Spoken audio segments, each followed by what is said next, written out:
Hello dear friend, इस video में हम क्वेश्चन डिस्कस करेंगे CBSE sample paper question paper जो कि थ्योरी का है। और इसके ऑलरेडी मैंने section A B C D upload कर दिए और इस वीडियो में हम क्वेश्चन जो डिस्कस करेंगे वो सेक्शन ए के होंगे और जो कि दो ही क्वेश्चन होंगे स्टडी बेस्ड क्वेश्चन 4 नंबर के। तो स्टार्ट करते हैं। तो 34th क्वेश्चन है, read the following paragraph and answer the question. तो आपको एक पैराग्राफ दिया होता है केस स्टडी बेस्ड क्वेश्चन में, उस पर बेस्ड कुछ 3 क्वेश्चन। फिलहाल यहाँ पर सिर्फ 3 क्वेश्चन ही आपको करने होंगे। तो पहला क्वेश्चन 1 मार्क्स, दूसरा भी 1 मार्क्स और जो थर्ड क्वेश्चन होगा वो 1+1 मार्क्स का होगा। तो इसमें बताया गया है, a number of optical devices and instrument have been designed and developed such as periscope, binocular, microscope, telescope, utilising the reflecting and refracting properties of mirrors, lenses and prism. Most of them are in common use. Our knowledge about the formation of image mirror lenses is the basic requirement of the understanding and the working of these devices. पहले तो मैं आपको एक बात बता दूं, अगर आप फिजिक्स में केस स्टडी बेस्ड क्वेश्चन कर रहे हो तो पैराग्राफ पढ़ने में ज़्यादा टाइम जाया मत करें, सीधा क्वेश्चन देखें क्वेश्चन क्या है। क्योंकि मेनली ये होता है फिजिक्स में कि जो पैराग्राफ है, ऐसा नहीं होता है जैसे इंग्लिश में हिंदी में आपको पैरा दिया होता है उसी पर बेस्ड आंसर होते हैं, उसी पर बेस्ड क्वेश्चन होते हैं, ऐसा नहीं होता है फिजिक्स में जनरली।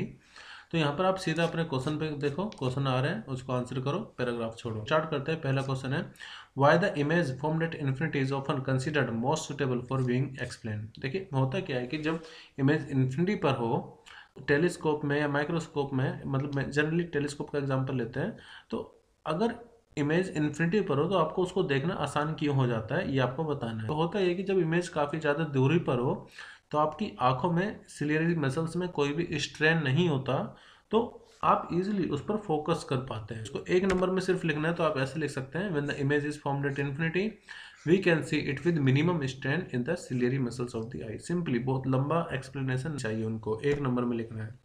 सेकंड है, in modern microscope multi component lenses are used for both objective and I piece. जो आप आजकल डिवाइसेस देख रहे हैं उसमें ऑब्जेक्टिव और माइक्रोस्कोप में मल्टी कंपोनेंट लेंसेज का इस्तेमाल करते हैं, ऐसा क्यों? तो देखो, the multi component lenses are used for objective and I piece to improve, किस लिए? Improve image quality by minimising various optical aberration. होता क्या है कि जब कोई लेंस को इस्तेमाल करते हैं तो उसमें स्फेरिकल और क्रोमेटिक एबर्सन होता है। तो अगर आप मल्टी कंपोनेंट का इस्तेमाल करेंगे तो वो जो चीज़ें होंगी स्फेरिकल एबर्सन, क्रोमेटिक एबर्सन, वो मिनिमम हो जाता है। तो उसी चीज़ को कम करने के लिए हम मल्टी कंपोनेंट का इस्तेमाल करते हैं। थर्ड है, right 2 point of difference between a compound microscope and astronomical telescope. तो पहले तो मैं आपको ये बता दूं, जैसे माइक्रोस्कोप और टेलीस्कोप में फ़र्क क्या होता है।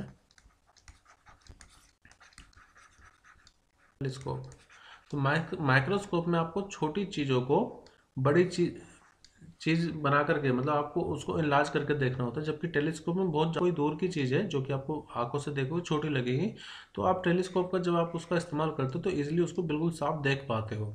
ठीक है, दोनों ही लेंसेज में आई और ऑब्जेक्टिव का इस्तेमाल करते हैं, लेकिन होता क्या है कि जो माइक्रोस्कोप है उसमें जो ऑब्जेक्टिव लेंस होगा वो छोटा होगा और आई पीस बड़ा होगा। टेलीस्कोप में जो पहला वाला लेंस होगा यानी कि ऑब्जेक्टिव वो बड़ा होगा और आई पीस इसमें छोटा होगा। तो एक तो ये डिफरेंस हो गया। दूसरा, टेलीस्कोप की अगर आप मैग्नीफिकेशन का फॉर्मूला देखो वो होगा, टेलीस्कोप के लिए होता है m equal to F naught upon F E one F E upon D, और m इक्वल टू होता है माइक्रोस्कोप के लिए L upon F naught D upon में एफ ई। तो मैग्नीफिकेशन में आप ये देखोगे कि जो मैग्नीफिकेशन है वो इन्वर्सली ऑब्जेक्टिव लेंस की फोकल लेंथ पर भी डिपेंड कर रहा है और इन्वर्सली आई पीस की भी, जबकि टेलीस्कोप में ये होता है वो जो मैग्नीफिकेशन है डायरेक्टली ऑब्जेक्टिव लेंस की फोकल लेंथ पर डिपेंड करता है और इन्वर्सली डिपेंड करता है आई पीस की फोकल लेंथ पर। इसका मतलब ये हुआ, देखो हमें डिफरेंस बताना है, आप कोई भी दो बता सकते हो, तो फॉर्मूले पर बेस्ट आप डिफरेंस बता सकते हो, जो लेंस की कंस्ट्रक्शन है उस पर बेस्ट आप डिफरेंस बता सकते हो। तो सिर्फ 2 पॉइंट आपको लिखना है। तो देखिए आप इस तरह से लिख सकते हैं, the compound microscope is used to observe it nearby object where the telescope is used to observe distant object. जो मैंने आपको बताया था, माइक्रोस्कोप छोटे ऑब्जेक्ट को बड़ा करके दिखाएंगे, टेलीस्कोप दूर की जो ऑब्जेक्ट उनको आसानी से दिखाएंगे साफ। Second, in compound microscope, the focal length of objective is lesser than the eyepiece, whereas in telescope, the focal length of the objective is larger than that of eyepiece. कहने का मतलब ये है कि अगर आपको मैग्नीफिकेशन ज़्यादा चाहिए तो माइक्रोस्कोप में देखो, एफ की तो बात आप छोड़ दो, एफ तो दोनों पर इन्वर्सली डिपेंड कर रहा है। अगर हम ऑब्जेक्टिव की बात करें ऑब्जेक्टिव की। तो माइक्रोस्कोप में ऑब्जेक्टिव की फोकल लेंथ इन्वर्सली डिपेंड करती है। तो हम यहाँ पर इस तरह से लिखते हैं एफ ओ, जबकि टेलीस्कोप में वो डायरेक्टली डिपेंड कर रही है। तो वहाँ पर टेलीस्कोप में फोकल लेंथ ज़्यादा होगी तो मैग्नीफिकेशन ज़्यादा होगा, जबकि माइक्रोस्कोप में फोकल लेंथ कम होगी तो मैग्नीफिकेशन ज़्यादा होगा। तो ये डिफरेंस आप लिख सकते हो। Third, right two distinct advantage, मतलब इनके अलावा आप ये भी लिख सकते हो, right two distinct advantage of reflecting type telescope over a refracting type telescope. कि रिफ्लेक्टिंग टाइप टेलीस्कोप क्यों बेटर है रिफ्रैक्टिंग से। देखो जब रिफ्रैक्शन होता है ना तो दो पॉसिबिलिटी हो सकती है, स्फेरिकल एबर्सन की और क्रोमेटिक एबर्सन की। ठीक है, और इमेज अगर आपको ज़्यादा क्लियर चाहिए तो ये स्फेरिकल एबर्सन क्रोमेटिक एबर्सन नहीं होने चाहिए।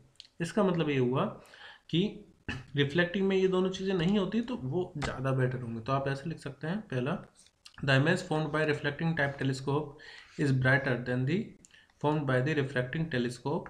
बी पॉइंट आप लिख सकते हैं, the image formed by reflecting type telescope is more magnified than the formed by the reflecting type telescope. ऐसा क्यों होता है उसका रीजन मैंने आपको बता दिया है। अब नेक्स्ट क्वेश्चन स्टार्ट करते हैं, 35th और लास्ट क्वेश्चन इस पेपर का। एलईडी पर बेस्ड है, मैंने फिर से कहा कि आपको इसको पढ़ने की जरूरत नहीं है, सीधा क्वेश्चन स्टार्ट करते हैं, आप पढ़ भी सकते हैं। तो पहला क्वेश्चन है, why are LEDs made of compound semiconductor and not of elemental semiconductor. मतलब कि जो एलईडीज होती हैं उनको बनाने के लिए हम सेमीकंडक्टर का इस्तेमाल करते हैं, एलिमेंटर सेमीकंडक्टर का नहीं। मतलब कि आपको दो अलग अलग सेमीकंडक्टर का इस्तेमाल उसमें करना पड़ेगा बनाने के लिए। ऐसा क्यों? तो देखो इसका रीजन मैं आपको दिखा देता हूँ। LEDs are made up of compound semiconductor and not by the elemental conductor because the band gap, ये मेन चीज़ है। इससे आप पूरा ये वर्ड लिख दिया तो आपका आंसर बिल्कुल सही है, इसको सही से इस्तेमाल करें। In the elemental conductor has the value that can detect the light of range which lies in the infrared region, कि आपका जो बैंड गैप है वो सुटेबल होना चाहिए।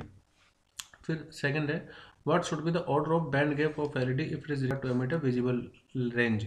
विजिबल रेंज के लिए जो बैंड गैप होना चाहिए वो होना चाहिए 1.8 से 3 इलेक्ट्रॉन वोल्ट के बीच में, क्योंकि इससे जब आप वेवलेंथ निकालोगे इस तरह से 12,004 गुण की एनर्जी रख करके, तो ये वेवलेंथ जो आएगी वो 400 से 700 नैनोमीटर के बीच आनी चाहिए। तो 1.8 इलेक्ट्रॉन वोल्ट से 3 इलेक्ट्रॉन वोल्ट, तभी वेवलेंथ जो आप देख पाओगे उसका ऑर्डर होना चाहिए 400 से 700 नैनोमीटर। तो उसके लिए आपको इतना बैंड गैप रखना पड़ेगा। थर्ड क्वेश्चन है, a student connect the blue colour LED as shown in figure. इस तरह से उसने कोई एलईडी यहाँ पर कनेक्ट की हुई है। The LED did not glow when switch as is close. तो जब इसको क्लोज किया जा रहा है तो एलईडी ये जल नहीं रही है, तो इसका क्या रीजन हो सकता है वो हमें बताना है। Explain why. तो पहले मैं आपको एक कंडीशन बता देता हूँ कि जब भी आपको एलईडी को यूज़ करना है, आपको इसका इस्तेमाल करना है एलईडी को, तो आपको इसको हमेशा फॉरवर्ड बायस में कनेक्ट करना चाहिए। यानी कि जो पी साइड है वो पॉजिटिव टर्मिनल से यानी कि हायर टर्मिनल से, और जो एन साइड वो नेगेटिव टर्मिनल या फिर लो पोटेंशियल से। तो अगर ऐसा है तो एलईडी जलेगी, नहीं तो नहीं। तो इसमें देखते हैं एलईडी क्यों नहीं जल रही। देखो ये पी टाइप और ये एन टाइप, यहाँ पी साइड एन से कनेक्ट यानी कि नेगेटिव टर्मिनल से यानी कि लोअर पोटेंशियल से, और ये एन साइड इसकी पॉजिटिव टर्मिनल से कनेक्टेड है। इसका मतलब ये क्या हुआ, ये रिवर्स बायस में कनेक्टेड है, और जब रिवर्स बायस में एलईडी रिवर्स बायस में होगी तो काम ही नहीं करेगी, तो उसको फॉरवर्ड बायस में हमेशा होना चाहिए। तो रीजन आप लिख सकते हैं, because it is in reverse bias so it will not work. Third part का, draw IV characteristic of PN junction diode in forward bias and reverse bias. देखो जब फॉरवर्ड बायस में होगा पीएन जंक्शन डायोड तो उसमें current flow करता है, जबकि रिवर्स बायस में अगर आइडियल डायोड तो बहुत कम या नेग्लिजिबल करंट, या जिसको हम लीकेज करंट भी बोलते हैं, उतना ही करंट फ्लो कर पाता है। तो ग्राफ किस तरह से होगा मैं आपको बता देता हूँ। देखो we are characteristic of PN junction forward bias reverse bias, तो आपको दोनों ग्राफ बनाने का एक नंबर मिलेगा। तो आप यहाँ पर ले लीजिए वी और यहाँ पर करंट।